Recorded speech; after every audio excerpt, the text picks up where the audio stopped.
Well, that was interesting. I wasn't sure where that was going to go. Jerry Boykin, the general who,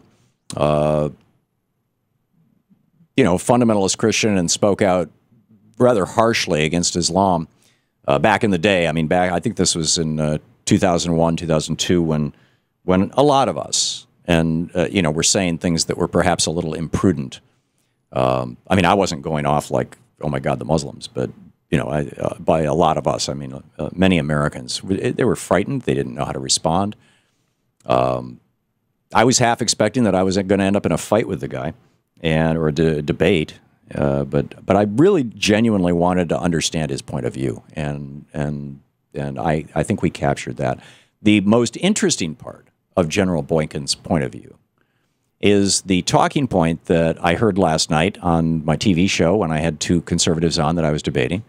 Along with T.J. Helmstetter. He and I were the two liberals from the Progressive Change campaign committee.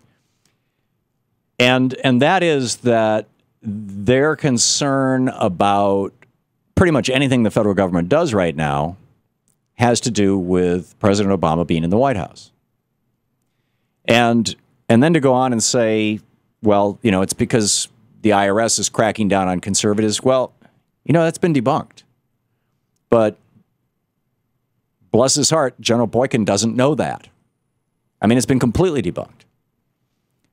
That, there's been efforts to take away our guns, to challenge our Second Amendment rights. There is no such thing coming out of the federal government. In fact, there was an incredible effort after the Newtown shootings, both by President Obama and by others, to pass just this, not even a simple gun control law, to go back to the policies that Ronald Reagan advocated of making assault weapons, weapons of war, something that it's illegal to own or have on the streets of America, which is, in my opinion, not unreasonable. And I say that, as a guy who, I like shooting guns. Boys like shooting guns. What can you say? My brother's got a bunch of guns, and I love going back to Michigan and hanging out with Steve and Tammy and shooting on their outdoor range in their backyard out in rural Michigan. It's fun. We don't kill anything. I mean, in fact, I think they're vegetarians too. I mean, we kill targets.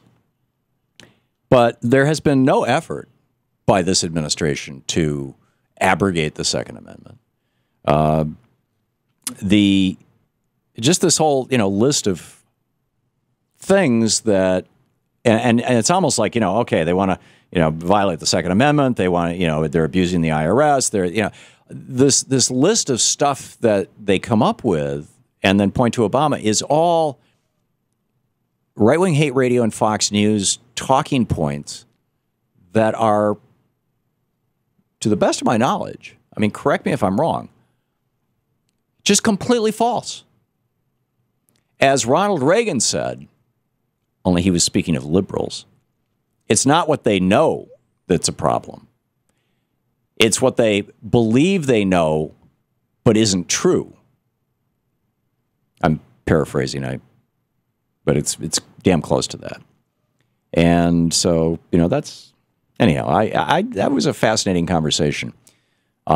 We'll see where all this goes, but I think that the rational voices on the right, and as I said, when Sean booked General Boykin, I had no idea if he was going to be a rational conservative or if he was going to come on and start, going off on whatever. But for him to come right out and say, my problem or the problem that these folks have down in Texas is not so much with the federal government. It's with Obama in the White House. That, I don't want to characterize General Boykin himself. I have no idea what's in his heart. But I do know that for many conservatives, for many people who just basically hate Obama and use manufactured talking points that have been pushed out by Roger Ailes and Bill Salmon over at Fox so-called News, the official voice of the Confederate States of America, that for many of them, it's, virtually all of them white guys, it's that they don't trust that black guy in the White House. Now, whether for General Boykin, it's about race, or it's about just, hey, he's one of them Democrats. I don't know. But what astonishes me is the level of absolute certainty and commitment that people on the right hold in their hatred is probably too strong a word for most of them, but not for all of them, of President Obama. It's truly remarkable how effectively they have been essentially brainwashed. They've been convinced of things that just aren't so.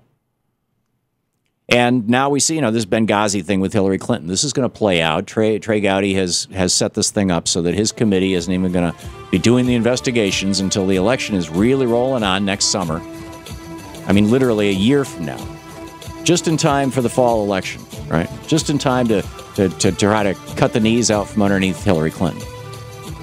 And, of course, this Clinton cash book and all this other stuff. And then on top of that, you get somebody like Bernie Sanders, and they just make fun of him. And we live in interesting times.